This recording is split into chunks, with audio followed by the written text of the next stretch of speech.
छत्तीसगढ़ में तीसरे और आखिरी चरण की वोटिंग के साथ ही प्रदेश में लोकसभा चुनाव खत्म हो गया है। मंगलवार को 7 सीटों पर वोट डाले गए। 7 सीटों पर बम्पर वोटिंग हुई है और इसके बाद दोनों दल अपनी अपनी जीत का दावा कर रहे हैं। लोकतंत्र का पर्व, देश का गर्व, इस टैगलाइन के साथ छत्तीसगढ़ में पूरे उत्साह से लोकतंत्र का पर्व मनाया गया। आखिरी चरण में 7 सीटों पर बम्पर वोटिंग हुई और इसके साथ ही 168 प्रत्याशियों की किस्मत ईवीएम में कैद हो गई। वोटिंग के दौरान कई खूबसूरत तस्वीरें सामने आई। मुख्यमंत्री को राजनीति के दांव पेच सिखाने वाले चितरंजन साय ने व्हीलचेयर से आकर वोटिंग की।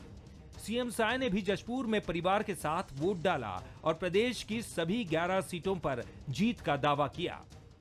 बिल्कुल बिल्कुल, आज प्रधानमंत्री जी के लिए यहाँ पर वोट डालने आए थे और परिवार सहित वोट डाले हैं और पूरे छत्तीसगढ़ में अच्छा वातावरण है भारतीय जनता पार्टी के पक्ष में और पूरी 11 सीट भारतीय जनता पार्टी छत्तीसगढ़ में जीत रही है। आज जिस प्रकार का उत्साह लोगों में दिख रहा है, ये विकसित भारत के निर्माण के लिए है। ये नरेंद्र मोदी जी को तीसरी बार देश के प्रधानमंत्री बनाने के लिए है।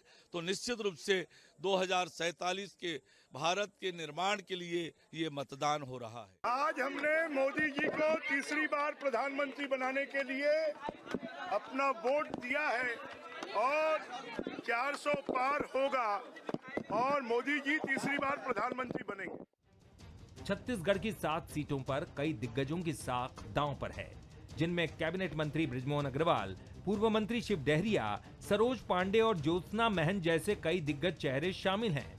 बड़े चेहरों के मैदान में होने से जहां ज्यादा वोटिंग हुई है, तो वहीं इन सीटों पर मुकाबला भी दिलचस्प है। दिग्गज कांग्रेसी नेता और पूर्व डिप्टी सीएम टीएस सिंहदेव भी इस तरफ इशारा कर रहे हैं। 3 में लगता है संघर्ष बहुत कड़ा है कांग्रेस के लिए और 8 सीटों में कांग्रेस बिल्कुल चुनाव में है। 8 जीत सकती है, क्या स्थिति बनेगी कह नहीं सकते, लेकिन 8 में संघर्ष में। अपने पौवारा वोट डाल कर आया हूँ।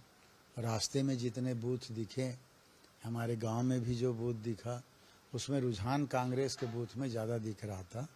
तो इससे लगता है, और हम लोग दौरा भी किए तो उसमें भी लगता था कि कांग्रेस को अच्छा समर्थन मिलेगा। लड़े तो हैं सभी सीट जीतने के लिए, लेकिन कभी होता है, हो सकता है एक आध सीट ना आए, लेकिन अधिकांश सीटें हम लोग जीतेंगे।